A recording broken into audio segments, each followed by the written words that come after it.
En esta última semana de nuestro curso Tecnología y Manejo de Materiales, vamos a dar un breve repaso de los temas que abordamos durante estas 10 semanas.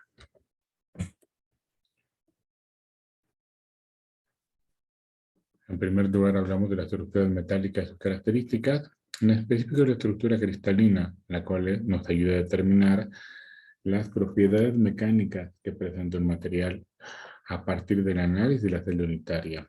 Sabemos que la red de Bravais son 7 estructuras que con diferente configuración nos dan diferentes combinaciones, como cúbica simple, cúbica centrada en las caras, cúbica centrada en el cuerpo, tetragonal simple, tetragonal centrada en el cuerpo, hexagonal, ortorrómbica simple, ortorrómbica centrada en el cuerpo, ortorrómbica centrada en las caras, ortorrómbica centrada en las bases, romboédrica, monoclínica simple, monoclínica centrada en las bases y triclínica.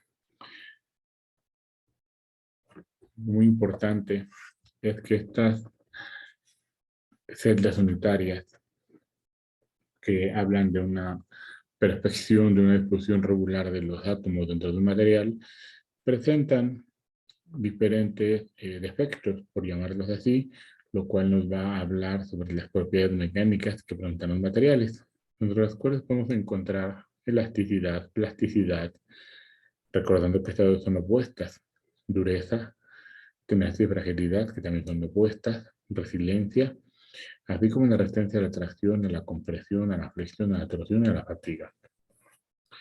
Cada una de estas características se determina a través de una prueba en laboratorio, en condiciones controladas, y nos permite comprender cómo se va a convertir ese material. Estos datos son importantes porque después se van a relacionar con los cálculos realizados a través de la mecánica de materiales y nos va a permitir, al combinar esta información, poder hacer el diseño mecánico de los elementos. Normalmente no encontramos de manera pura un material en la naturaleza, siempre va a estar combinado.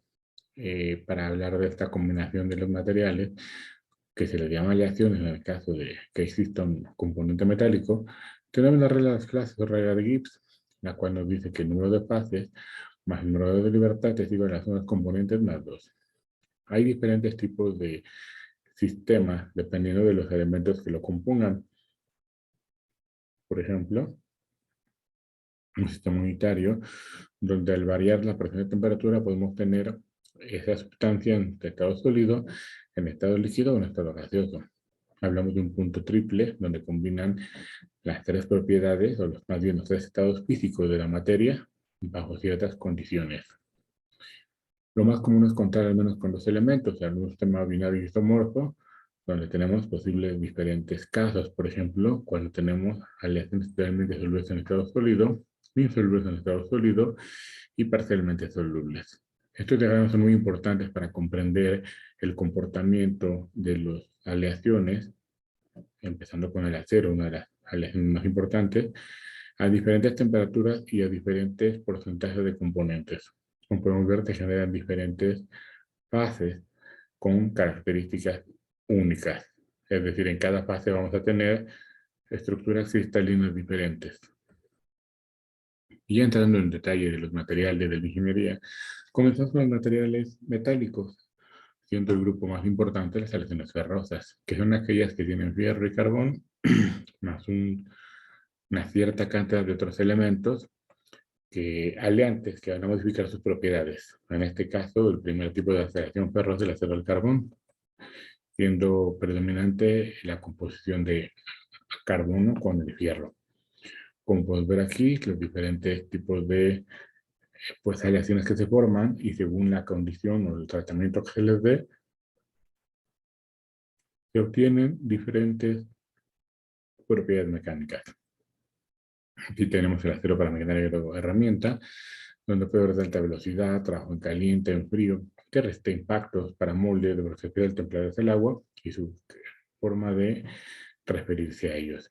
Asimismo, aquí podemos observar cómo se modifican sus propiedades dependiendo de la aplicación para la cual están diseñados. Por otro lado tenemos el acero inoxidable, cuya principal característica es un acero que, como lo dice, resiste la corrosión, la oxidación. y se compone principalmente de cromo y otros elementos aleantes. Aquí vemos sus nombres, sus resistencias, sus aplicaciones. Cambiando a un segundo grupo de los metales, que son las selecciones no ferrosas, es decir, aquellas que no tienen fierro, tenemos en primer lugar el aluminio, que es de los más comunes. Podemos ver sus propiedades, podemos ver cómo se define la nomenclatura para hablar el tipo de aleación y si es para forjado fundido. También tenemos el caso del cobre, con algunos nombres especiales de aleaciones de cobre disponibles comercialmente, aplicaciones, como podemos observar en la diapositiva. En el caso del níquel, el mismo caso, un código para su composición, sus características y sus principales aplicaciones, así como los nombres de aleaciones muy comunes, como Buda-níquel, ¿verdad? Como Monel, Hastelloy. En el caso del magnesio, tenemos cómo se define la nomenclatura del magnesio y sus aplicaciones. Y ya que hablamos de los materiales ferrosos y no ferrosos, tenemos a continuación los tratamientos térmicos, que consisten en calentar ese material a cierta temperatura con cierta velocidad, mantenerlo e ir enfriando a diferentes velocidades. Los tratamientos térmicos lo que hacen principalmente es permitir que se reacomoden los átomos en diferentes estructuras cristalinas, lo cual nos da otras propiedades mecánicas.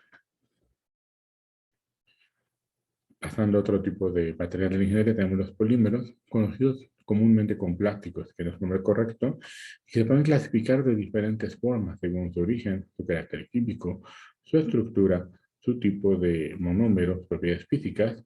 Asimismo tenemos los dos tipos de polarización, polarización y condensación, y el código de plásticos, como podemos ver a continuación: PET, HDPE, PVC, LDPE, PP, PS, PSE y otros. Este símbolo lo encontramos en todos los productos de plástico y nos va a ayudar a su correcta reciclaje. Un grupo más, los cerámicos, que en general podemos hablar son los vidrios, las cerámicas vítreas, productos de arcillas, cemento y hormigón, rocas minerales, cerámicas de alta performance. Este tipo de materiales se caracterizan por ser frágiles, duros, por resistir muy bien la temperatura. Ahora pasamos al segundo punto del curso, que fue los equipos para manejo de materiales.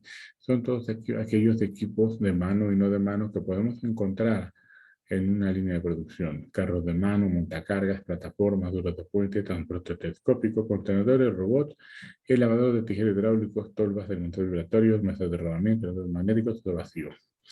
Cada uno de estos con características únicas que los hacen aptos, útiles, óptimos para ciertas aplicaciones. La gran pregunta es, ¿cuál lo voy a utilizar? Pues bueno, para ello contamos con el principio de manejo de materiales, los cuales nos van a dar una serie de guías para poder elegir el mejor material. El principio de planeación, de sistemas, de uso de materiales, de simplificación, de gravedad, de gestión de espacios, de tamaño unitario, de la mecanización, de la automatización, de gestión de equipo, de la estandarización, de la adaptabilidad, del peso muerto, la utilización, el mantenimiento, la obsolescencia, el control, la capacidad, el rendimiento y la seguridad. Con esto estamos cerrando nuestro curso, el cual confío que ha sido de mucha utilidad para ustedes y que lo pueden aplicar en su vida profesional, porque pues, a final de cuentas como ingenieros trabajamos con materiales y comprender sus propiedades mecánicas es muy importante para saber elegir, para saber determinar su procesamiento. Asimismo, pues el tener una idea de los equipos para el manejo de materiales que podamos encontrar y que podamos utilizar. Mucho éxito, agradezco su asistencia, su participación y un gusto trabajar con ustedes.